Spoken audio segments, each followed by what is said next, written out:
call it a key lime Jello cream pie.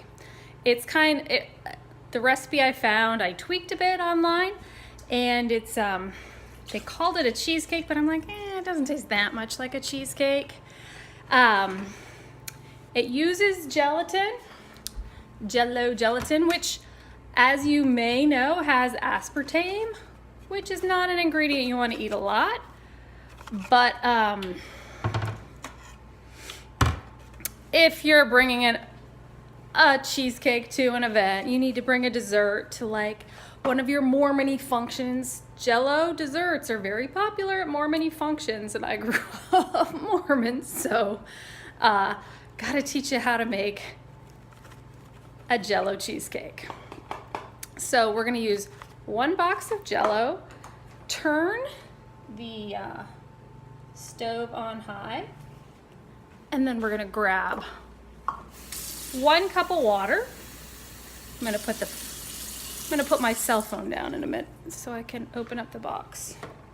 And maybe you can watch me do this. There we go.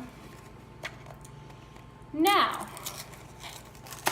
gelatin actually has some wonderful health benefits.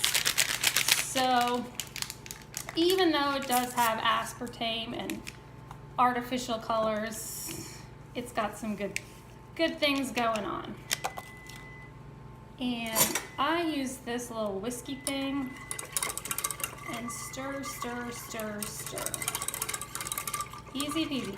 Then you just wait for it to boil. In the meantime, though, we have to get the other ingredients out.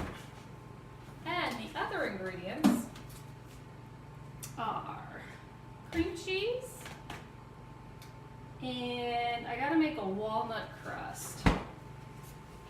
So I'm gonna take this cream cheese and open it up.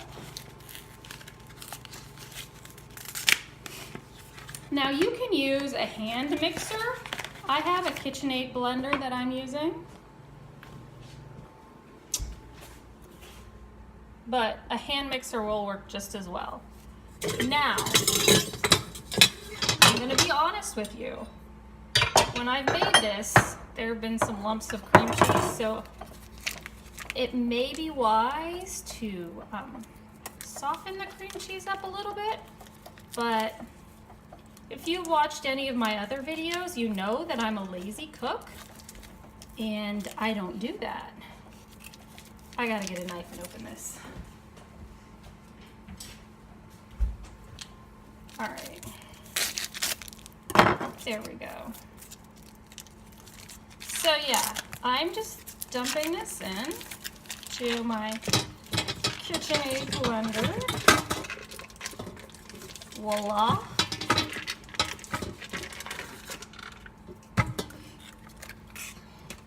And I use the whisk.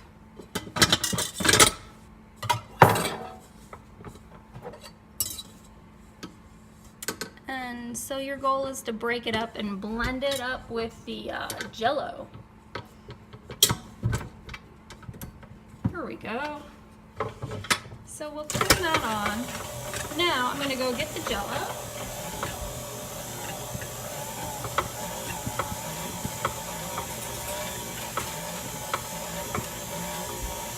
So it's got to be all dissolved, and then you can just pour it in.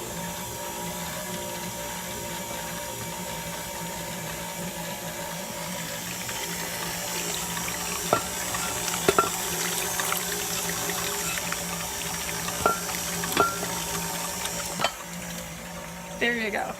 Easy peasy, right? I don't like to make cooking hard at all. So then you just let that mix. See, it's not blended very well. So now I'm gonna make the crust. I use my Magic Bullet blender. You can use any regular blender.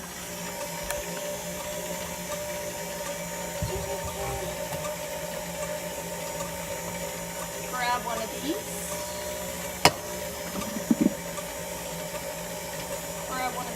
And so I put in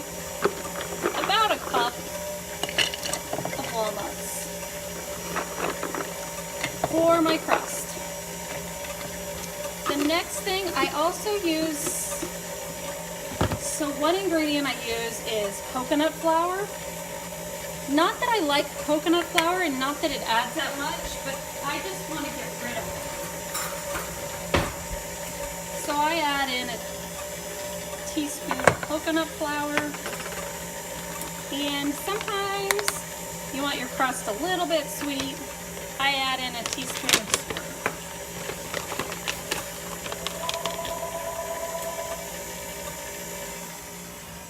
Yeah.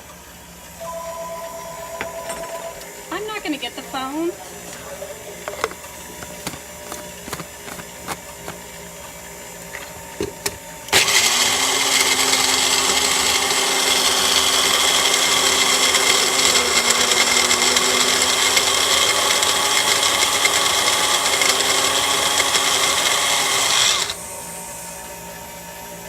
So there you go. Blended it up. The other thing I add to this is a tablespoon of butter because my family loves butter. The original recipe that I tweaked had it. It doesn't really help it stick together much. Maybe it's just for the flavor, but I use it because I love butter.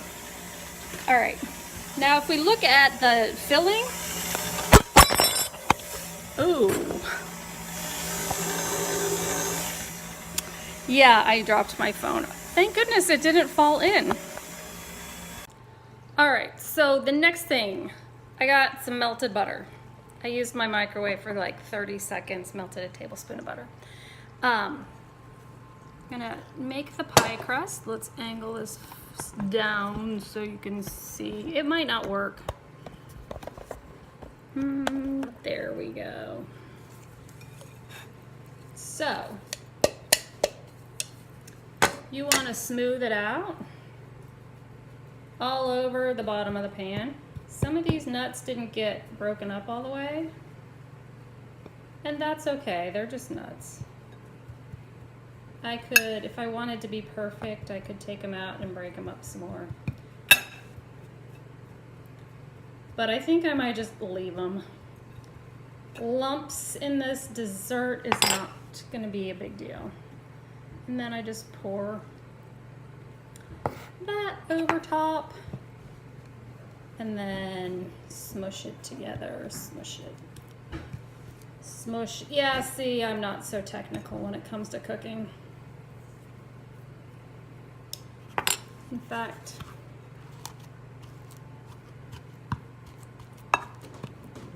there we go.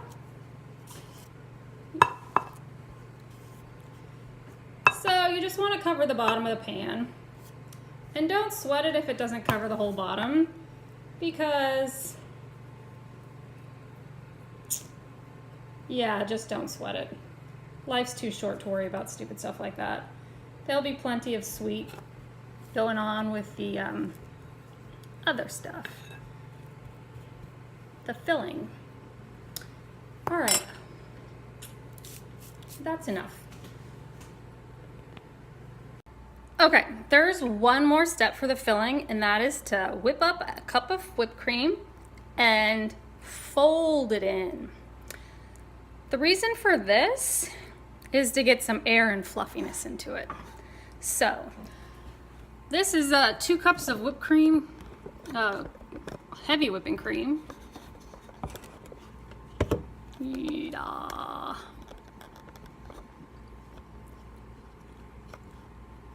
So, because I used a cup last week, so I know there's only a cup left. So I don't have to measure it out. Actually, that looks like more than a cup. Ooh, I'm not going to worry about that. Anyway, so I use my fancy dancy magic bullet pliers, and I use the flat blade. And when this kind of comes down and stops moving, that's when you know it's all whipped.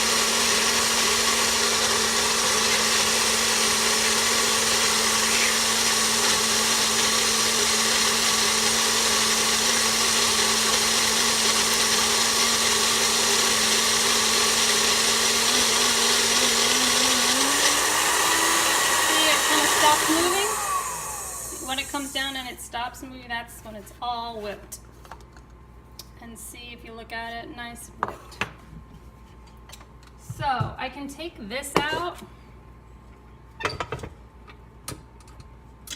They say to fold it in. So that's what I do. I take this, and I did not sweeten up the cream. All the sweetness is coming from the lemon Jello. And you'll find that this doesn't have a strong aspartame, sugar-free taste because of all the cream and cream cheese in it. So, see, we're just whipping it in. Try to get it to an even consistency. Da-da-da-da. There we go. Still has lumps, and like I said, I don't have time to worry about lumps. I am not a perfect person. We're going for good, not perfect. All right, so once you've done that, you just spoon it into your pan, and then the major work is done. You just chill it and wait 2 hours. It's a long time, but it's delicious. All right, so our key lime Jello cheesecake pie has been in the fridge for about 2 hours. This is what it looks like, Jello-y. So this dessert did not take a whole lot of time to make. Fairly simple, and you can take it anywhere. Take it to a church function, serve it up for a birthday party. It melts in your mouth and tastes sweet. Yes. So, thanks so much for watching. Give the video a thumbs up and comment below if you think you'll try out this easy peasy lemon Jello cheesecake recipe.